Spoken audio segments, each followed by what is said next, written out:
ওই বাচ্চাটা একবার হাতে শরবতের গ্লাস দিয়ে রেখে ফেলল। দাদা বলে, না না না, আরেকটু সময় অপেক্ষা করে, এখনই ইফতারের সময় হয়ে যাবে। আল্লাহর কুদরতি মজলিসের ভিতরে নিশ্চয়ই আনন্দের ভিতর হয়ে গিয়েছিল। আমার ছোট্ট বাসা করে দিল, আমার মানুষগুলো কেমন করে সব কিছু সামনে আয়োজন থাকার পরেও খায় না। আরে ও ফেরেশতারা, যেদিন বলেছিলাম ইন্নী জাঈলুন ফিল আরদি খলিফা,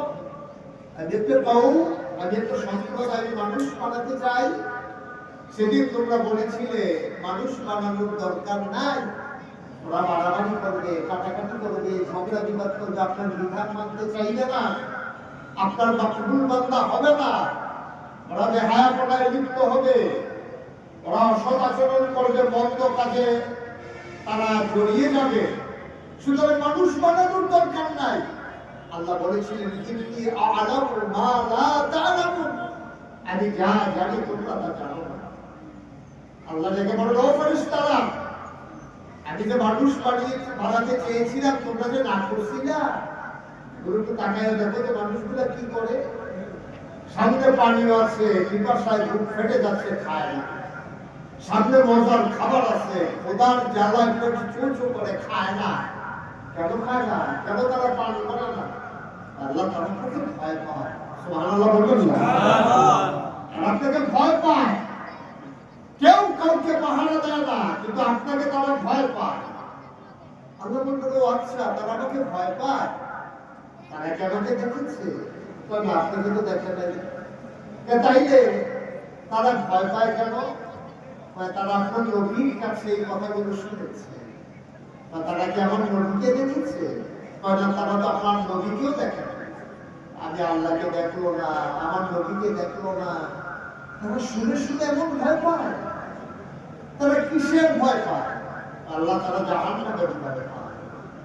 আপনার বিধান না মানার কারণে যদি জাহান্নামের আগুনে জ্বলে যাওয়া লাগে, জাহান্নামের সেই তীব্র দহনে যদি তারা আপনার পুরো ছাড়খাড় হয়ে যায়, এজন্য তারা আপনাকে ভয় পায়। তো তারা কি জাহান্নাম দেখেছে? না, তারা জাহান্নামও দেখে না। আচ্ছা, জাহান্নামও দেখলো না, আপনি আল্লাহকে দেখলো না, আমার নবীকে দেখলো না, কিসের আশায় তারা বুক বেঁধে আছে? তারা জান্নাতে যেতে চায়। সুবহানাল্লাহ। জান্নাতে যেতে চায়। জান্নাত দেখেছে নাকি?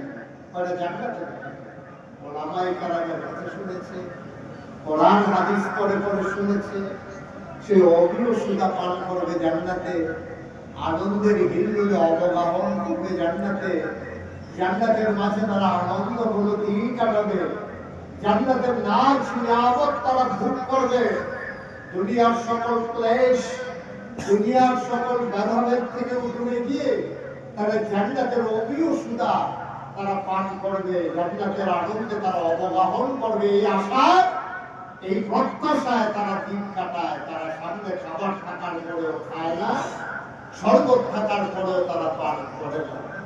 আল্লাহ তাআলা বলবেন, আবার বলো দেখি, যদি তারা আমি আল্লাহকে দেখতো, সুবহানাল্লাহ বলবেন না?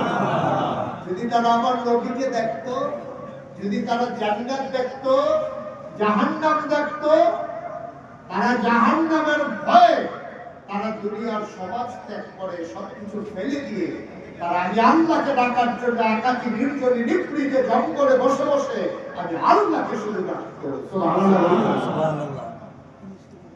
সবাই উপস্থিতি, ভয় অন্তরে যেন ভয় না হয়, এই জন্য আমরা রমজানের রোজা ফরজ করে দিয়েছি।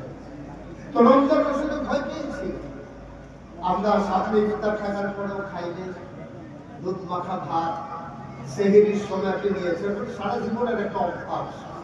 ভাত খাওয়ার পরে দুধ দিয়া, গুড় দিয়া, কলা দিয়া মাইখা দুই লুকমা না খাইলে মনে হয় খাওয়াই হবে।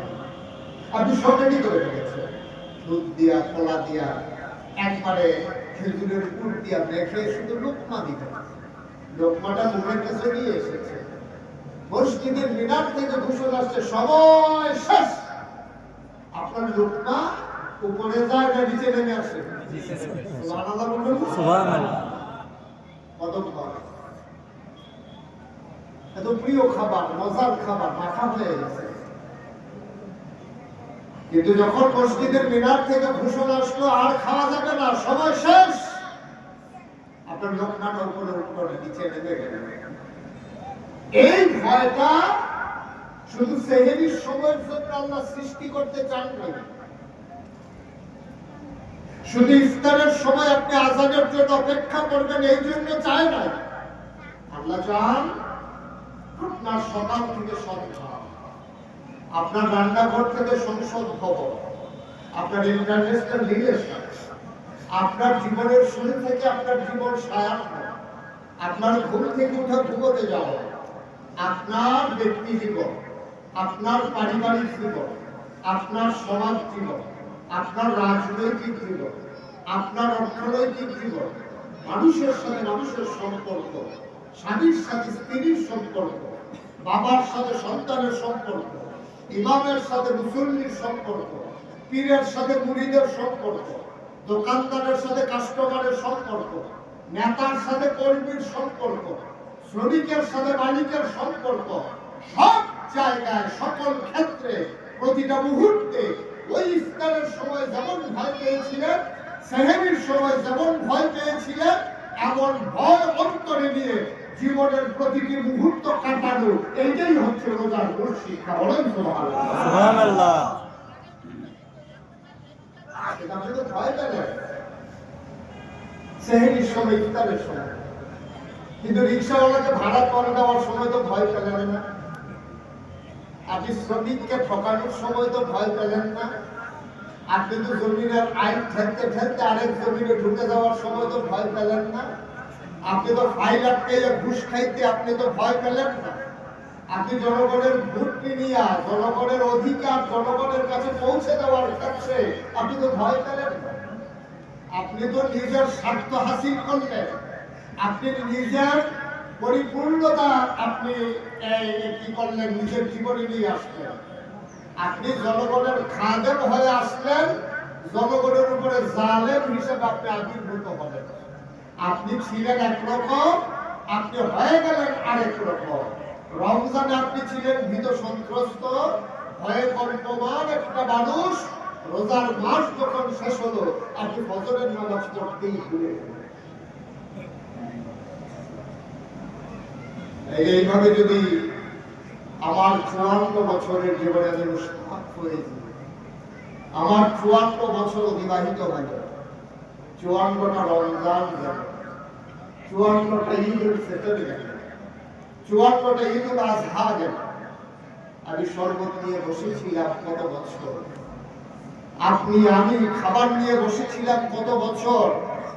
আপনি ভয় পেলেন, আপনি খেলেন, আপনি ভয় পেলেন, আপনি পান করতেন, কিন্তু আপনি এটা আজ ব্যক্তি জীবনে কাজে লাগাইতে পারলেন না, আপনার সমাজ জীবনে কাজে লাগাইতে পারলেন না, আপনি অফিসে কাজে লাগাইতে পারলেন না, আপনার শ্রমিকের ক্ষেত্রে কাজে লাগাইতে পারলেন না, আপনি আপনার স্ত্রীর সাথে সুন্দর আচরণ করলেন না, আপনার সন্তানদেরকে আপনি উত্তম ভাবে তৈরি করলেন না, তাকে আপনি শিক্ষা দিয়েছেন, ইংলিশ মিডিয়ামে দিয়েছেন, ইংলিশ ভার্সনে দিয়েছেন, তাকে ক্যাডেট কলেজে পড়িয়েছেন, ডাক্তার বানিয়েছেন, ইঞ্জিনিয়ার বানিয়েছেন, তাকে মুসলমান বানাইতে পারলেন না, তাকে নামাজ শিখালেন না, কোরআন শিখালেন না, আল্লাহ চিনালেন না, নবী চিনালেন না।